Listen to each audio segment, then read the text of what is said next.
Hello, everyone around the world. Welcome. Bienvenidos, que quiero irte to Coloring My Way Across the Globe. I'm your host, Lauren Battistini, color consultant, artist, language learner, and world traveler.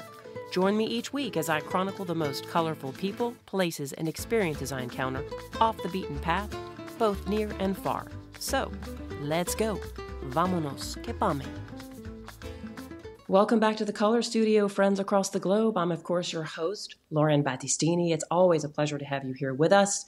Today's guest is a Croatian-born, South Florida-based world traveler who is also a professor and lecturer of world religion and history. He's a proud father of twin boys and a young daughter, and he is a real-life, modern-day archaeologist. So welcome to Coloring My Way Across the Globe, Bruno Soltic. Pleasure to have you. Thank you very much, Lauren. It's a pleasure to be here. Let's get started. Let's dig right in, so to speak, and discuss and define archaeology, what it is, and what life in the day of an archaeologist looks like. So archaeologist is between in paleontology and Indiana Jones. So it's basically the study of human history through the excavation of the material culture. So basically we're digging through someone else's trash to find out about their daily lives. Not only trash, but that's how they say one person's trash is another person's treasure. So it's a treasure for archaeologists. So what we're doing basically is most archaeologists are excavating between 10,000 years ago and modern times, because that period is when people started creating material culture. And before that, we only have drawings in the caves. And that was about it. But after the Neolithic Revolution, so 10,000 years ago, when people started being hunter-gatherers and started being farmers, we started kind of producing our culture. So that is basically what we are excavating. And the second part of the question is what does the daily life look like? Well, the daily life today for me, I was teaching a class in history. But that's because I'm a seasonal archaeologist. So basically I excavate only 4 weeks out of the year. And the rest of the time I either write about it or I have let's say a day job. And most archaeologists are usually professors or students of archaeology. So. Okay, well, good answer, because I think a lot of people have in their minds that you're some cross between Indiana Jones and Ross Geller, the famous paleontologist from the show Friends. Yes, no. But archaeology is absolutely its own science and study. And so I'd like to talk about your comment in one of our preliminary conversations about how archaeology is essentially a link between the past and the future. And I'd really love for you to cite some examples of this. So past is the best prediction of the future. That it's a saying, and people who don't study the past, they tend to repeat it. Those are some of the things that I usually mention in my classes, and it usually comes true because usually human behavior haven't really changed much for the last 10,000 years. We're humans, we're thinking the same way. We have eyes in the front, because we're hunters. Some animals have eyes on the side. They're basically looking for the hunt for the animals that are going to attack them. So that's basically we have our genetic shape is based on what was used for 100,000 years, and now we are using our cell phones and computers, and we have this body of hunter-gatherers. So basically looking into the past, we can examine and see what people did for how did they adapt their lives, how did they change their habits and things like that. So we also know about the Neolithic Revolution, when people stopped being hunter-gatherers and started being farmers based on archaeological record. So yes, that's fascinating. This makes me wish I had paid better attention in school in my history lessons, because there is history and archaeology are inextricably linked, and you have to study them in tandem to, I think, know even what you're looking for to excavate, what you're searching for, and what you're wanting to study. You mentioned a couple of examples of Israel, I think was an example. You've done many excavations there, I know. But is there Correct, one in particular you'd like to discuss?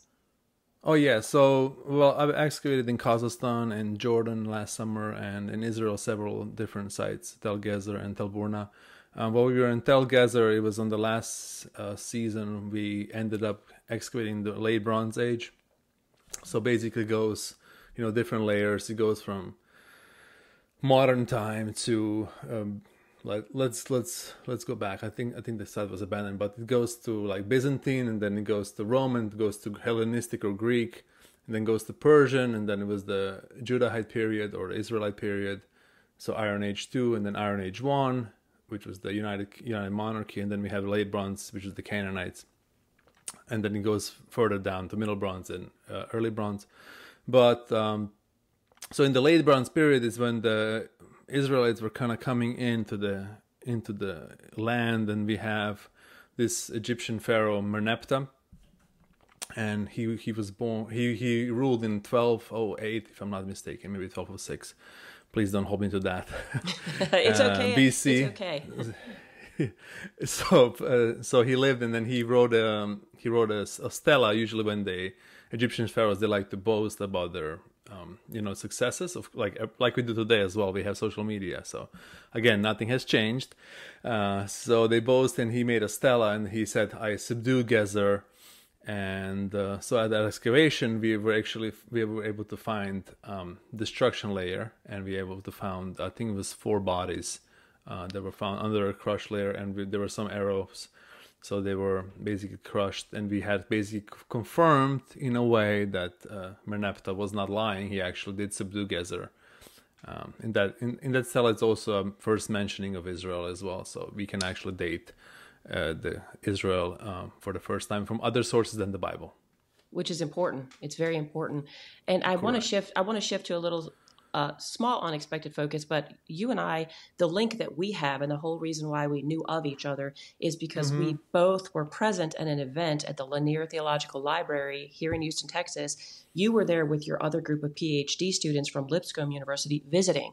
And the big topic of discussion was how, though the archaeology program there is through a Christian university, that the archaeology program and area of study needs to be solid on its own merit, quite apart from the theological aspect, that whether you're an evangelical type archaeologist or not, you still really need to be able to study in a program that it can stand on its own academically. What are your thoughts on that?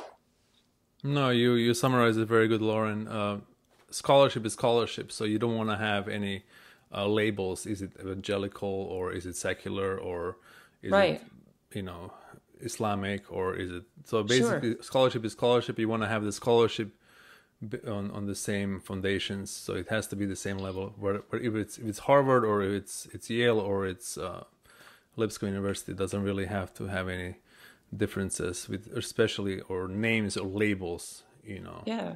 And look, this is coming from my perspective as someone who is really an evangelical Christian. I also do believe that the world of archaeology needs to be its own study, and that honestly, archaeologists coming from the Muslim, the Judaic, and the Christian or agnostic, atheistic backgrounds do not need to come into it with any kind of bias, theological bias. They need to go into it as students of archaeology. Period. Point blank. And that's the beauty. Through my excavations, I've excavated all faiths and beliefs. I don't think I excavated with Buddhists, but so with a lot of different faiths and beliefs. So it really, you're basically digging. I'm a field archaeologist, so basically I excavate the dirt. Or dirt is my religion in a way. So that's kind of how I see it.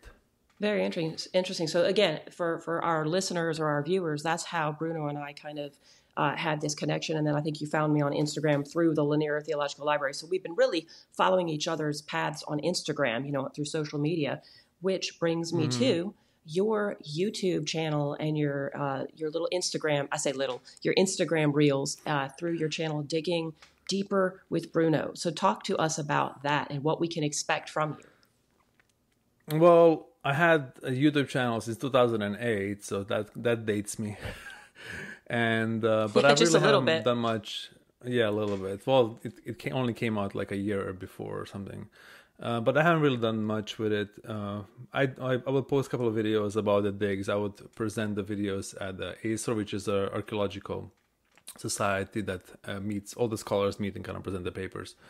So I was presenting a couple of my videos there, but I wasn't really taking it too much. And after I had the kids, which was almost 10 years ago, my life kind of changed dramatically. So I didn't really have much time and focus. But now when the kids are a little bit older, I'm trying to, and technology is much easier to use, and I'm kind of using it as my hobby to travel, and plus I'm able to travel more now as well. So it's just, I'm doing it for fun, and if people find entertaining and educational, which is my focus, it's a win for me.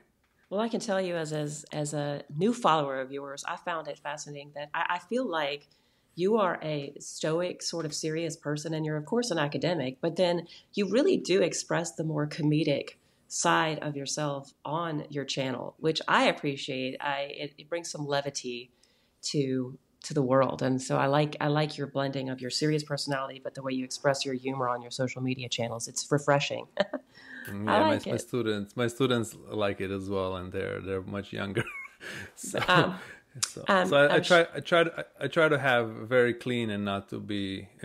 I try to be nice. I know you can get more attention if you're mean on social media. I saw some people doing that, but I'm trying to be as nice and as focus on the knowledge and focus on the information, not so much on others. Well, and here's where you and I are similar. I think we both utilize the same approach, which is that we're trying to educate, encourage, and inspire people to have their own travels and experiences and colorful paths in life. And the only way to do that is to kind of showcase and video and document what you're already doing around the world. Mm-hmm.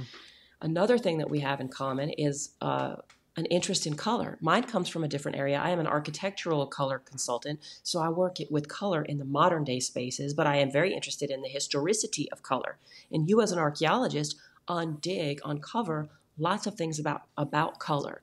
So please walk us through, for example, the history of the color purple. Talk to us about that. I know you've... Well, I mean, I want to mention that archaeologist is basically different shades of brown. So that's different shades of brown and gray. That's the obvious, because that's what you see in the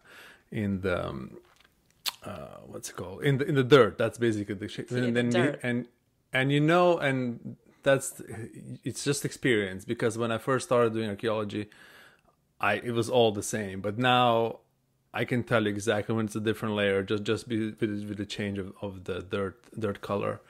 And we actually have a Munsell chart. We can actually check every single layer of the dirt, and you can kind of decode that. Yes. I'm sorry, did you just say Munsell chart?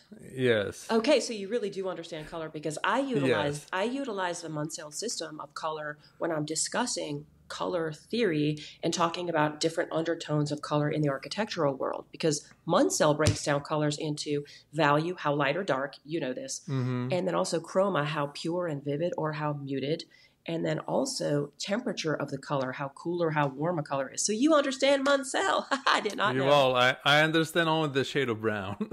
Okay. And gray, but yes, we use it actually in archaeology a lot, especially when we document what we find.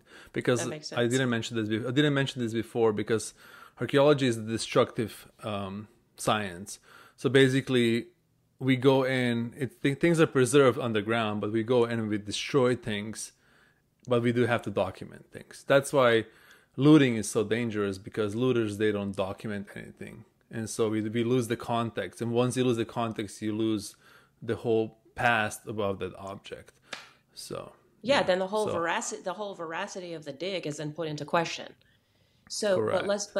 You deal with all these different layers of dirt, and they help you with your timelines and understanding what the context in which you're doing these explorations and excavations. But you did mention in our notes something about the color purple that through your artifact studies. Going purple. So it's actually in the biblical text is when Paul was on his journey, and he met this lady who was the trader in the color purple. So basically, all the biblical commentary says, she was very rich because she was trading in color purple. Yes, because color purple was very, very hard to produce.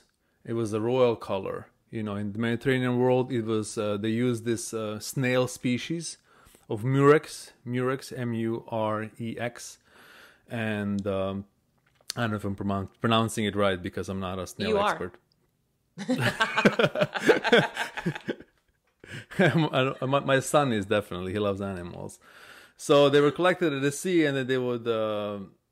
It's in the gland. They would have this purple color, and then they would basically expose it to the sunlight, and then they would use the dye, and then they would apply it to the material, to the fabric, and then it would become a color purple. So that would be the so because it was so hard to produce it, just like today, some things that are hard to produce cost more That's money, Sure. So it's not, again, we haven't changed. That's right. And some things are hard to produce, and then some things are found in a more limited quality. Saffron is an example. It's a spice that's so pricey, Correct. and it's also used in some dyes. Okay, to your point about the color purple. So it has always been associated with wealth and spirituality and majesty. The same Correct. actually holds true today. It is a color that when I'm called to specify in an architectural space, it's a place of worship. A lot of times we'll utilize some shade of purple.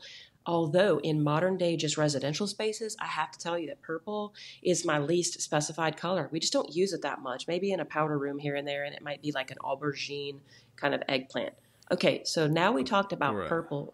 Also, let's talk about another color. I think red you mentioned that you've had some Yeah, experience with. so the purple was that was the robe of the Roman emperor as well. But the red is also not red, but like scarlet red, not blood red. The scarlet red is also mentioned in the biblical text. It was the color of the temple curtains. So that was also a big color as well, and it was made from Kermes insect.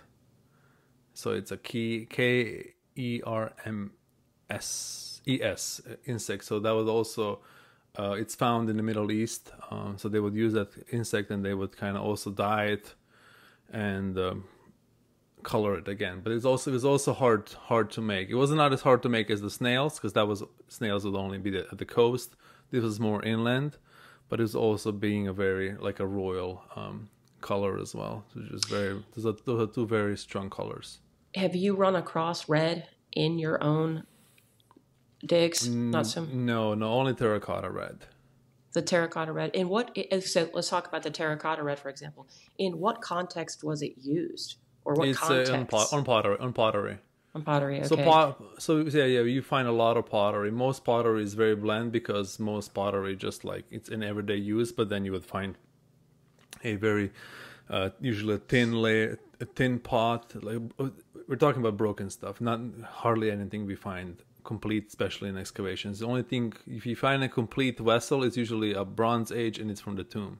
Because the Bronze Age people would put vessels in the tomb, and then someone would rob the tomb. But most of the time we find excavations, it's all broken, which we have to restore. But so you would basically, those specific potsherds are the ones that are very you can date those things. You can date the layer based on the pottery sherds, and so you would find, depends what you find. So from what you could identify in these pot shards that you would find in this terracotta color, is it just that color is what they had on hand, or does that color, you think, carry any type of cultural significance? That's really my question. It depends where you are. It really depends where, if you're excavating in Roman side, it's everywhere. If you find it in ancient Israel, it's wow, this is an import. So it just depends what context are we talking about. Very intriguing. So you have burnished burnished pots. So it all depends. You have cooking pots are darker, because from the flames. So it all depends on what your context is. That's correct. Yeah, that's what I would imagine. So if you find them, go ahead. No, you go ahead. So if you find a Mycenaean pot in Crete, it's not a big deal. But if you find it in Israel, it's a big deal. It's a big deal, I see. So a little bit of a sidebar. I just wonder about what if, not necessarily I, but other people would want to volunteer to be a part of an archaeological dig. How do you sign up for that? Or what's the vetting process for that? Because my gosh. There's not much vetting process. I mean, just have to be a decent human, I guess. But there's in the 1990s is when we switched from paid labor to volunteers. I think we were running out of archaeologists are running out of funding. So I think in Athens was the first one who started with the volunteer work. So basically, who we have is the students. Yeah. So undergrad students, so 18, 19, 20-year-old, and then we have volunteers, some people who are retired or have some, teachers or something. They have a lot of vacation. Sure. So you have people that you can just you go on the website, or I think there are different websites for it, but the one I use is ASOR. You can find different digs, and then also BASOR it's a biblical archaeological review. They have also a list of all the sites, and this is all. I'm just talking about the ancient Near East, because I don't like the biblical world. Yeah, the biblical. I don't really know much. I don't really know much about other sites, but since I'm in the field already, I already have connections, and I know a lot of people that are excavating. So for me, it's a little bit easier to go on a dig, but as a volunteer, you're going to have to go to the websites. Well, guess what? I don't think I'm going to be the person to volunteer, and here's why. I would be so nervous about messing something up, and I would be the person to accidentally do that. So I will not be volunteering on these sites. Now, if I happen to be traveling and I meet some really cool archaeology students, I might want to tag along and take pictures of them doing the work and chit chat about it, but I'm not putting my hands on any of that, because I would be the person to ruin some very rare magical artifact. So I mean, we all done it. You use a pick, and the pig just goes through the skull. So guess what? Just happens. I don't want that on my conscience, okay? I just don't. So I do want to talk to you about some fun stuff that my listeners and viewers would want to know about you. You've got a lot of insights. Let's shift gears from archaeology over to your very rich cultural ethnic history. You were born and raised for much of your young life in Croatia. So I'm interested to find out about two things: Croatian culture, what we as travelers to the country would need to know about etiquette and just customs maybe. And secondly, really cool things to see, because October is my month to be in the Mediterranean with all my, ancestors' roots. I want to be in the southern Mediterranean, and that's a great month to go. I'm thinking about going to Croatia this year. So let's talk culture, and let's talk cool things to do in Croatia in the late summer season. So late summer season is a very good time to go, because our high season is June, July, and August. Those are the high season, because the school's out like middle of June, and then they then go back till September 1st. So that's like the high season. So you want to be there in September, or you want to be there in May, September, October, and then May, because November starts getting very cold. So the coastal area, we have 1,200 islands. So the coastal area is absolutely beautiful. We have all 1,200. Yeah. Yes, there are 1,200 islands. Yeah, some of them are very small. Some of them are just a rock. But we have 1,200 islands. We have we have 3 national parks that are part of the coastal area. We have. I was actually just working on my presentation for Dubrovnik and Split. Dubrovnik has the walled city. It's the ancient city of Ragusa. It's the walled city. It has its own republic. They were on the side of the Ottomans, actually, because they were the trade center hub of Adriatic at the time. And then you also have the Split, where is the second largest city in Croatia, and it is the home of the Diocletian's palace. Diocletian was a Roman emperor who was born in Solun, which is close by Split, and he was the one who actually retired. He built himself a palace in Split, which is right on the Corso. Corso is like the main street. It wasn't there before, but now it is. So he built himself a palace, and he retired there. So Diocletian is very famous because he was the one who prosecuted Christians. Okay. He's famous from the world history, but he was the one who had I think it was 4. I forgot what the word is, but anyway. There were 4 Roman emperors at the time. There was him and another one, and then they were kind of ruling the Roman Empire. But then he retired. I think he's only one of the rare Roman emperors who retired.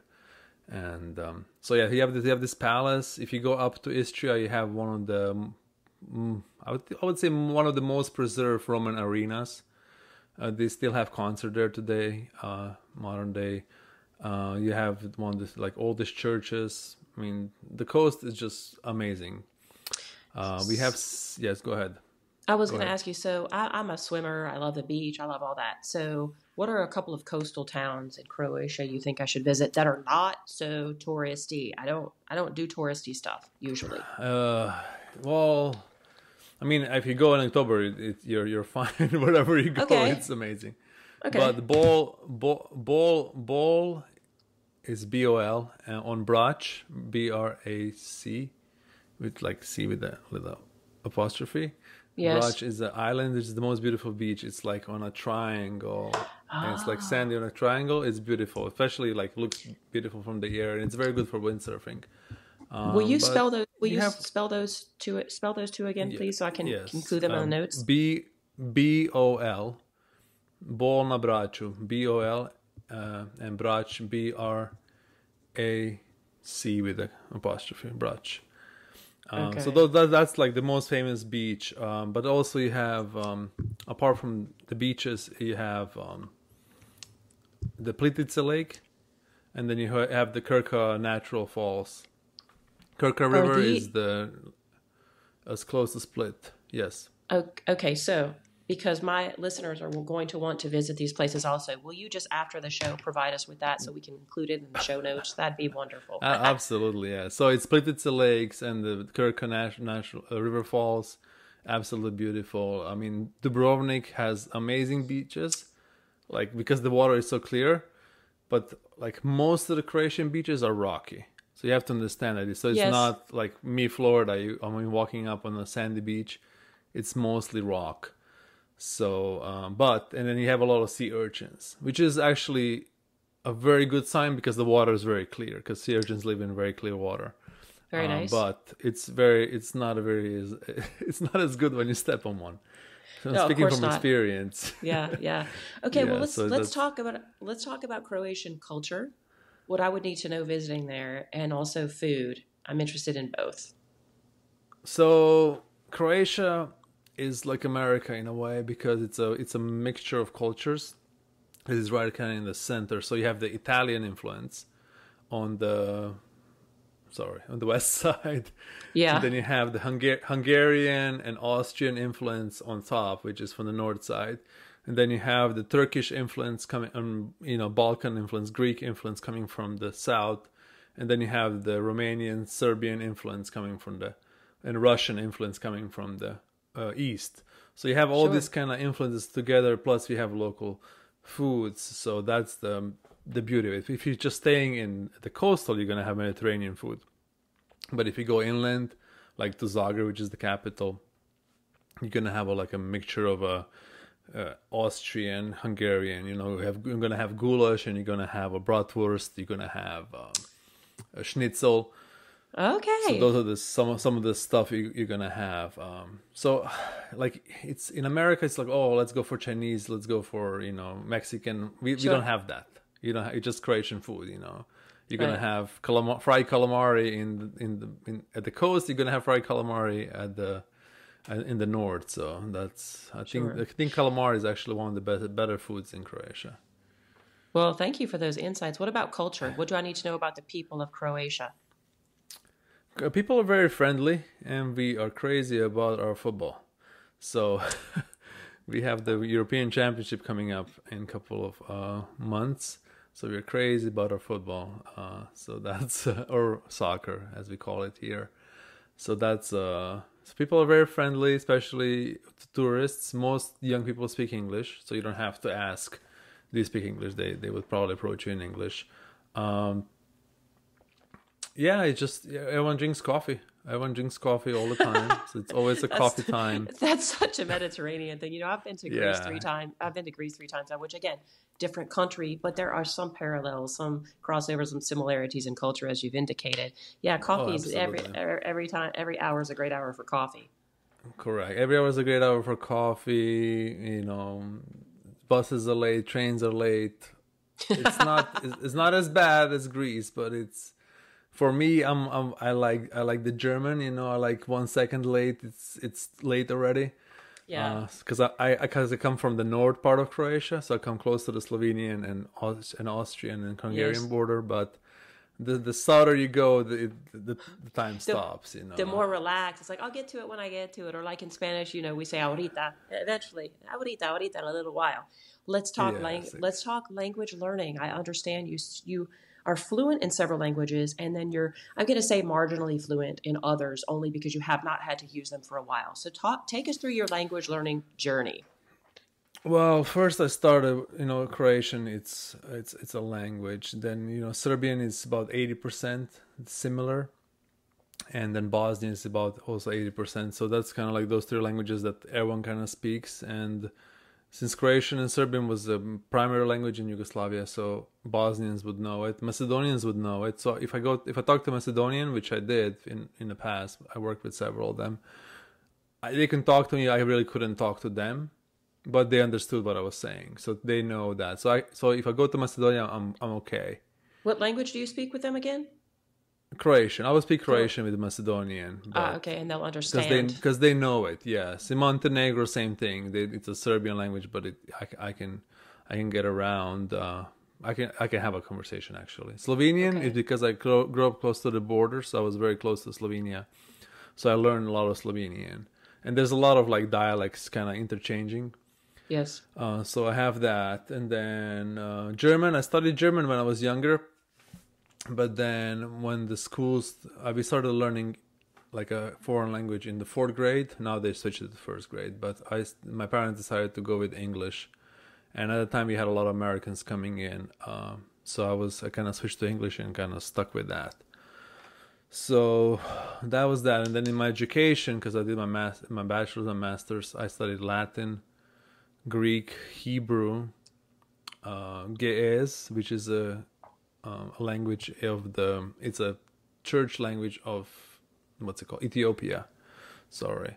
I studied That's Syriac, wow. and then I started reading French for my PhD.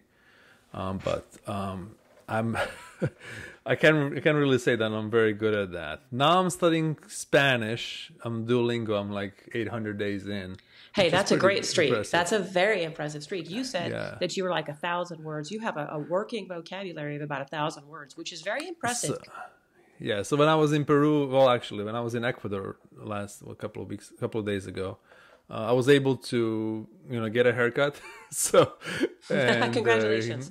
get to the airport get an order of food and things like that. So it's just it's a working vocabulary. And, because I've been to Israel so many times, I also had a working vocabulary with Hebrew so I can get around. But you really have to practice it. You really have to use it. Otherwise, you lose it. So I don't Yeah. really have that as much. But Spanish, I've been doing that every day for 2-3 Well, minutes. that's very impressive. So, in one of our preliminary conversations, you said you don't, for as many languages as you speak and have studied, you said you don't really love learning languages that much. Why not? I'm not because I'm not talented. So I don't have a language talent.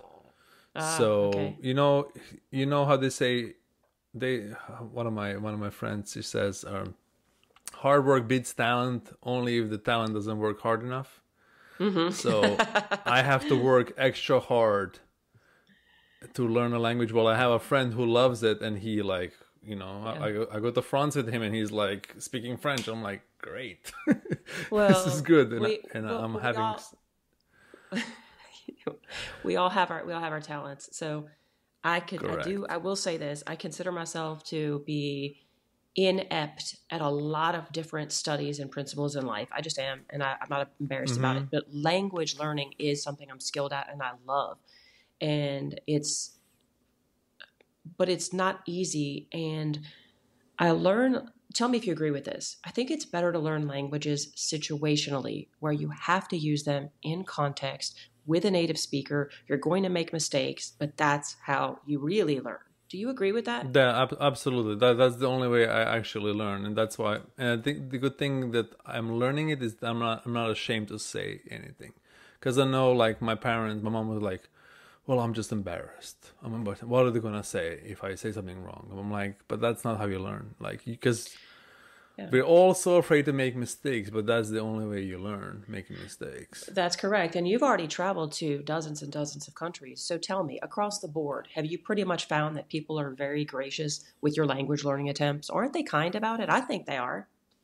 Yes, especially in Paris, in France, because there's like this stigma that they don't really like Americans. I've heard But that.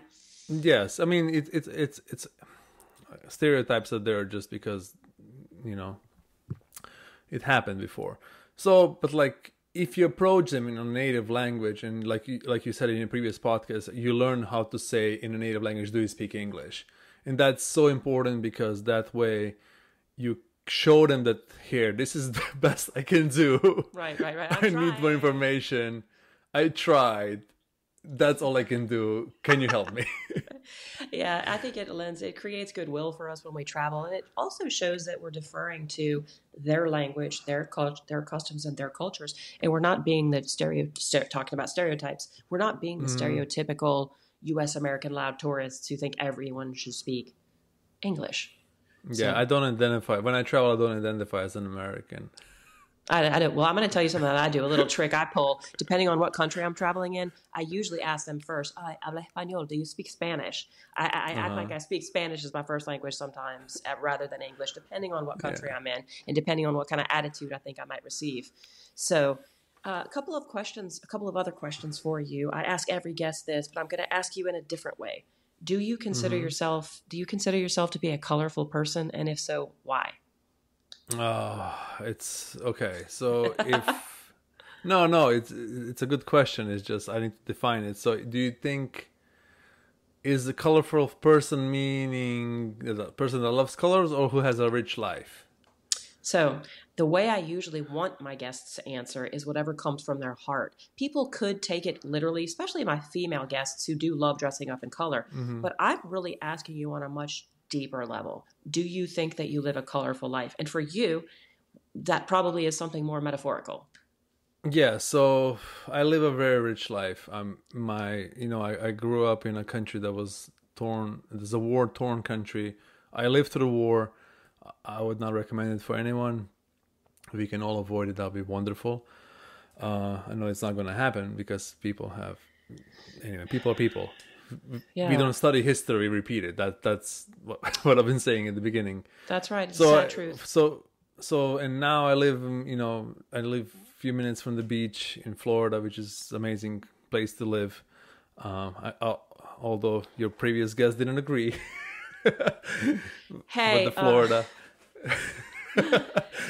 well, I feel like she liked Florida, but she had a preconceived notion about it. And No, then she went well, to it wasn't that. It was most people, and most people think Florida is Florida man, and that's only because Florida has very loose laws that allow all the crazies to come out in the news. That's the only reason. So we actually are not we. we're representing that. Yeah, well, not That is, everyone is the same. but We anyway, should not. it's a wonderful place to live. I love it. But anyway, what I'm saying, so I have 3 kids. I'm studying what I love. I'm doing what I love. I've traveled. I have a very good life. I'm relatively healthy. I'm healthy. I'm healthy, but That's good. I can be healthier. But so yeah, for me, it's comparing to a life of in the 18th century or 17th century. It's amazing compared to life in the 90s. It's amazing. I mean, I Yeah. think we live in the best time to ever be alive. I think no human has lived until to this day. I'm talking in a general as a human species, not Yes. individuals, because I know some people are suffering, That's right. in That is correct. the different countries, but as a human collective, we have never lived at a better time than today. Well, the market went down a little bit. Yesterday was better, but do you know what I mean? You So mean it's you mean the overall trending is that we are certainly trending overall upward. trend is the best. I mean, you're in Houston right now, and I'm watching you live. I can fly to anywhere in the world in less than 24 hours on a budget. That's right. That's Like right. I'm not overpaying it, like it's amazing. I talked to my sister this morning. She's in Croatia. I just, I drove to work. Hey, let me call my sister. I'm driving a car that has AC, has seat belts. I mean, it's absolutely amazing. So from that way, yes, I live a very, very rich and colorful life. And even though, thank you for that amplified answer. And all of my guests, I perceive them to be very colorful people, and for quite a variety of reasons. I really don't ask people to come onto my podcast/show unless I find them to be culturally curious, colorful, metaphorically speaking, people.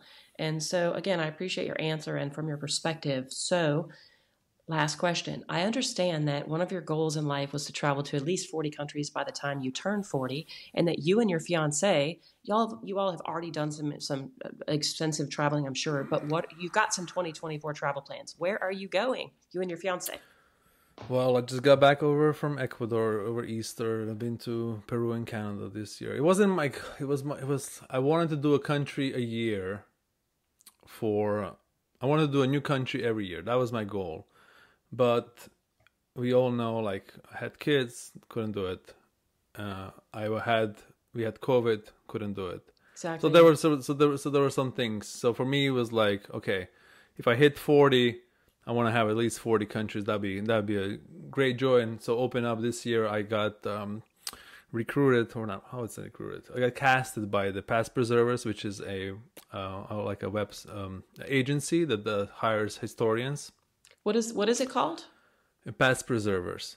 The Past Preservers. Okay. Past Preservers, correct. So they have the different options for like documentaries and things like that. And one of the options was one of the opportunities is a ship speaking, so engagement, like doing presentations on the ship as a historian. And they have on several different lines. So I was able to apply for one. And I got accepted to go on a Mediterranean cruise for Fred Olsen.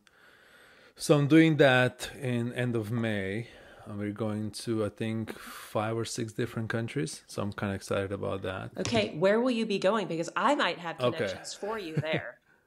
Okay, so I'm going to London. I'm going to visit a couple of friends. I had a friend who I worked with in different summer camps like 20 years ago. Okay, that's aging. All right. So I'm visiting that, and then I'm going to go, we're going to Southampton. Out of there, we're going sailing into Gibraltar. Nice. And then from Gibraltar, we're going to Malta. Okay. And I'm going to be talking about the Great Siege of Malta. And then we're going to Dubrovnik, as you said in Croatian, Dubrovnik and Split. Okay. And Split, and then to Kotor. I've been to Kotor before. It is Montenegro. And then after that, we're going to Carthage, the Tunisian Carthage in Tunis. Okay. Or Tunis. Tunis is the capital city, and it's like Carthage is the ancient city. But all I know is ancient city anyway. Right. And then we're going across the Mediterranean to Cartagena, the Spanish one. Okay. Which is basically a Roman colony of Carthage. After they destroyed Carthage, they made a colony, and it was Cartagena. Interesting. And then the Spaniards took it over to Colombia, but that's a different story. And then I'm going to Lisbon, and then we're going to get off the ship and going to stay in Lisbon for a couple of days. Okay, listen about Lisbon. So I have been to Lisbon and to Porto. Okay, so a couple of things. If by chance you're going to be in Lisbon on a Saturday, and I think it might only be like the second or third Saturday of the month, there is a flea market. It's called Feira do Ladro, like the thieves market, basically. And you can buy all kinds of things, everything from used, old vintage books to, I bought several beautiful silver jewelry pieces there that you just can't find other places. It's a true flea market with some brand new things and some heirloom things. And it's like a cultural experience. So that would be a place I think you should go to. I'll keep in mind. I had a similar thing in Amman last summer. Sorry, in Jordan they had a similar thing. It's like I think it was every first Sunday of the month, something like that. It was also wild.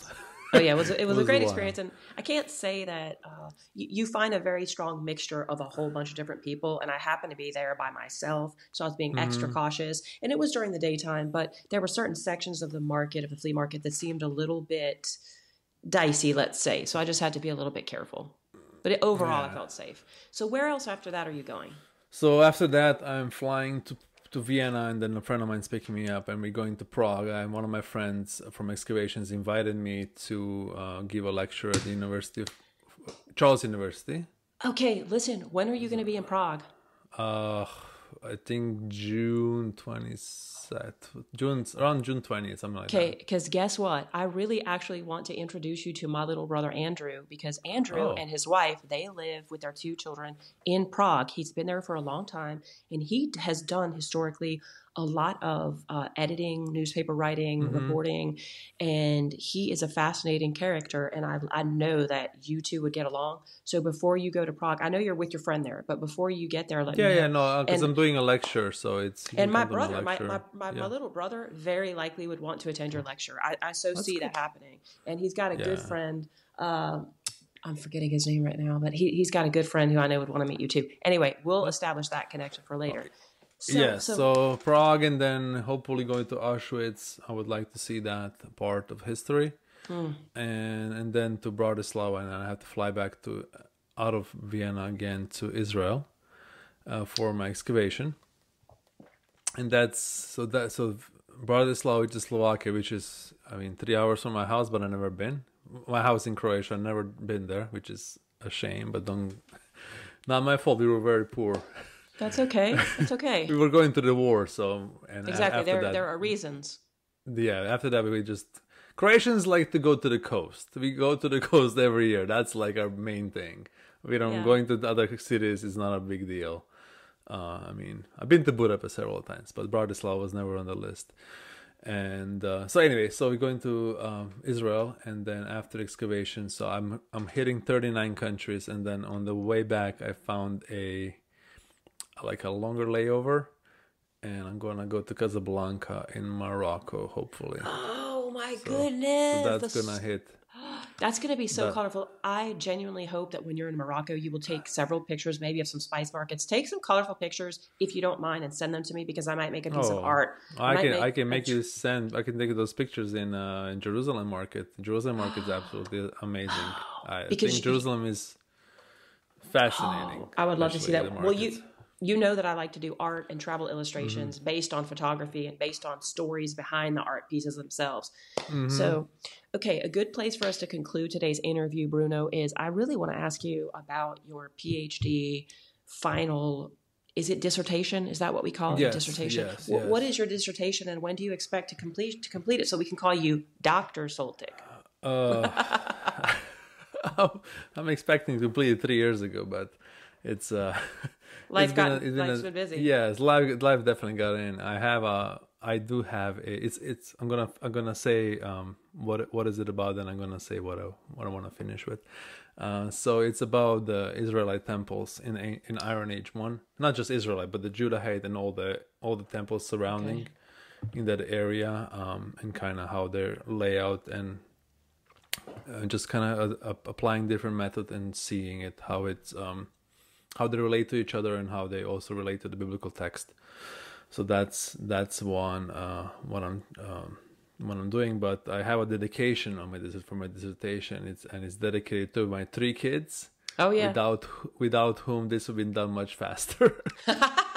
Don't you tell them that you're saying that. They'll feel badly about that. What you know? No, What you, no. one of the what I love about you is that one of the first things when I asked you to help me craft a bio for you, really one of the first things you said was, "Hey, I am a proud father of my twin boys and my daughter. So fatherhood has been so good for you, and I know you cherish your children. So I know you say that in jest, Yeah, no. sort of in jest. They know. I mean, there's always a little bit of truth in all the jokes. That's why they're funny. That's exactly right. So That's exactly right. That's why the comedians are making a lot of money, telling the truth, but in a funny way. So That is correct. Well, I have got to just thank you, Bruno, for being a part of this podcast. You've richly blessed us with your knowledge, with your insights, with just your life experience. And I wanted this to be a colorful, kind of culturally curious conversation. That's a lot of C's. Culturally curious conversation. And that's exactly what it's been. So colorful. Very colorful and enriching, I know, for all of my listeners, and it's been a pleasure to have you here. So I just want to thank you for giving so freely of your time. It's been a joy. Well, thank you very much. I really appreciate this. This was actually a lot of fun. So I'm really happy I did this. You know, I'm glad you think it's fun. I feel like the world is so bombarded with information overload. And if you're going to take the time to listen to or watch a podcast, buddy, it needs to be fun, engaging, something you want to take notes on, something that makes your life enriched in some way. I never want to feel like I'm wasting either my guests or my audience's time. So I'm proud of this podcast. I'm proud of this podcast because of the guests on my podcast. You all are what make it really special. So thank you. Thank you very much. No, thank you very much. I really appreciate it. All right. And I know we'll be in touch. We might have you back on after all of your 2024 travels. We may have an encore episode with you because you've been that fun. Sounds good. Thank you. Thank you. Thank you for tuning in to this week's episode of Coloring My Way Across the Globe. I hope that you've enjoyed the conversation, and we would love to stay connected with you throughout the week. The best way to connect is by subscribing to our newsletter at www.lfbcolor.com. That's www.l as in Lauren, F as in Frank, B as in boy, color, COLOR.com. Also, you may find us on Instagram using the same handle, LFB Color, for the latest stories, podcast guest profiles, travel photography, language learning diaries, and my own colorful art. Hope to see you there, friends. Thank you again.